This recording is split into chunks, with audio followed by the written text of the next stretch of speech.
The next day, Aqua found Kojo at the marketplace. She approached him with a smile, carrying a small flask of water. I brought this for you, she said, offering him the drink.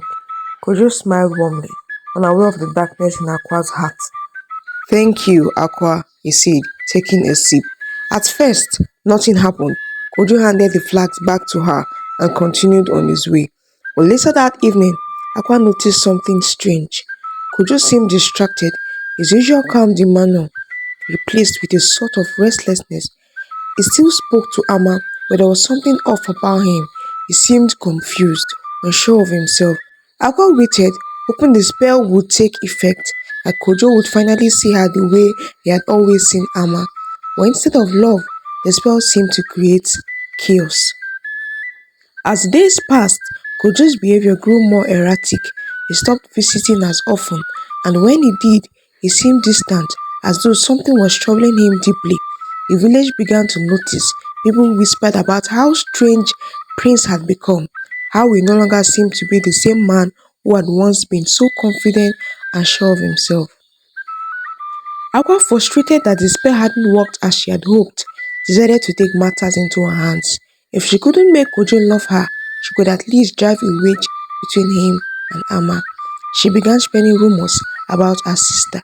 She told anyone who would listen that Amma was using Kojo for his status, that she didn't really care about him, that she thought herself better than the other women in the village.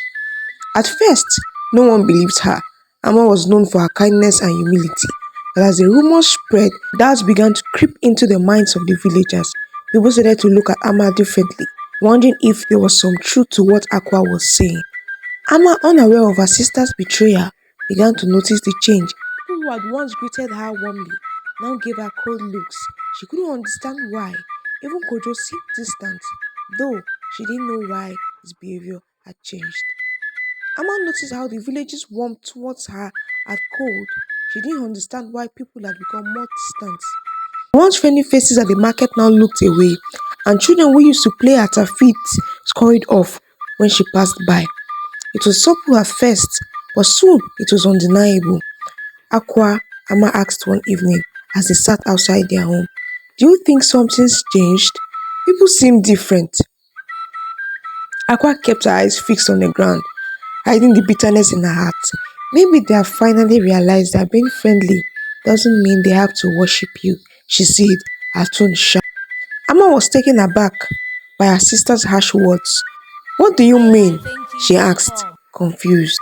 Aqua looked at her then, her eyes flashing with a jealousy she could no longer contain. "Everyone acts like you're perfect, Amma, like you can do no wrong, and now even Kojo is under your spell." "Aqua," Amma cried, horrified by her sister's words. "I have never done anything to hurt you." Aqua stood abruptly, knocking over the basket of clothes they had been folding. "You don't have to do anything, Amma. You just exist, and people flock to you. They love you, but they barely notice me. I'm tired of it." Amma could only stare as her sister stormed off, leaving her alone in the gathering darkness. She couldn't understand where all this anger had come from. They had always been close, inseparable. But now, for the first time in her life, Amma realized that Aqua saw her as something other than a sister. She saw her as a rival. The next day, Kojo sought out Amma. His face was troubled, and there was a weariness in his eyes her Amma had never seen before. "Amma," he said quietly, "there's something wrong. I've been feeling strange ever since Aqua gave me that water at the market last week." Amma frowned. "Water? What do you mean?" Kojo explained how Aqua had brought him a flask of water, and ever since he had drank it, it hadn't felt like himself. "I don't know what's happening, but I can't think clearly. My mind is foggy, and I feel like I'm losing control." Amma's heart sank. She couldn't believe that Aqua, her own sister, could have done something to harm Kojo, but as she listened to him speak, the pieces of the puzzle began to fall into place. Aqua's jealousy, the rumors spreading through the village, and now Kojo's strange behavior. It all pointed to one thing. Without a word, Amma stood up and rushed to find Aqua. Aqua was by the river washing clothes. When Amma found her, the air between them was tense, and even the river's steady flow seemed to pause in anticipation of what was to come.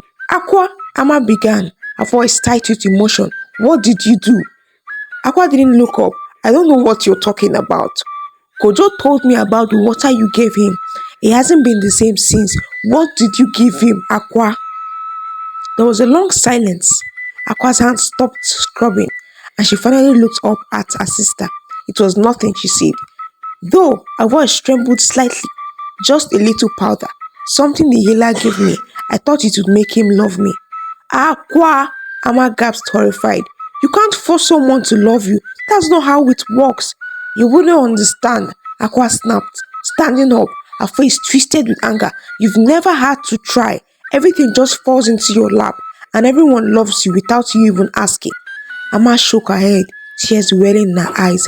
I never wanted to compete with you, Aqua. We are sisters. I love you. But Aqua's heart had grown too cold, too filled with bitterness. I don't want you to pity, she said quietly. Then before Amma could respond, Aqua turned and walked away, leaving her sister standing by the river, her heart shattered. That night, Aqua couldn't sleep.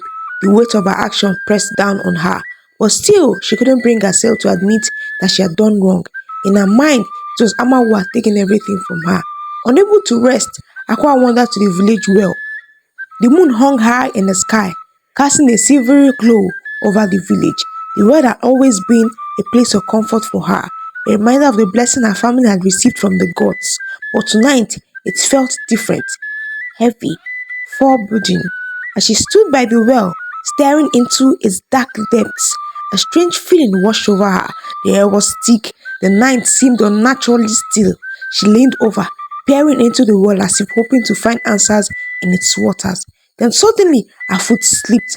Aqua gasped as she lost her balance, her hands failing in the air. The world seemed to slow down. As she toppled into the well, the cold water swallowed her scream. It was early the next morning when the villagers found her.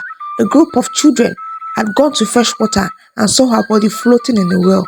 The village was thrown into chaos. No one could believe that Aqua, the once vibrant, beautiful young woman, was gone. Amma was devastated. Despite everything that had happened, she had loved her sister deeply. The loss was unbearable, and the knowledge that Aqua's jealousy had driven her to this point only made the pain worse. Effa too was inconsolable. She had once been barren, and now, after being blessed with two daughters, she had lost one. The healer who had given Aqua the powder came forward, confessing that she had warned Aqua of the dangers, but it was too late now. The damage was done, and Aqua had paid the ultimate price for her envy. Kojo, stricken with guilt, left the village soon after. He couldn't bear the memories of what had happened, and he never returned. Life in the village slowly returned to normal, though the loss of Aqua left a wound that would never fully heal.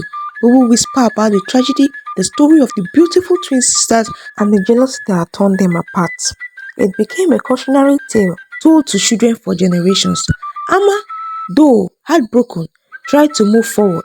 She devoted herself to caring for her mother, helping her as she grew older, but the shadow of what had happened lingered in their home, and Amma never fully recovered from the loss of her sister. The villagers too learned the harsh lesson. They no longer judged people as quickly or cruelly, remembering how they had once mocked Effa for her childlessness, not knowing what the future held. The gods had given her two daughters, but in the end, only one remained. And so, the story of Amma and Aqua lived on, a reminder of the dangers of envy and the tragic consequences of allowing jealousy to take root in the heart.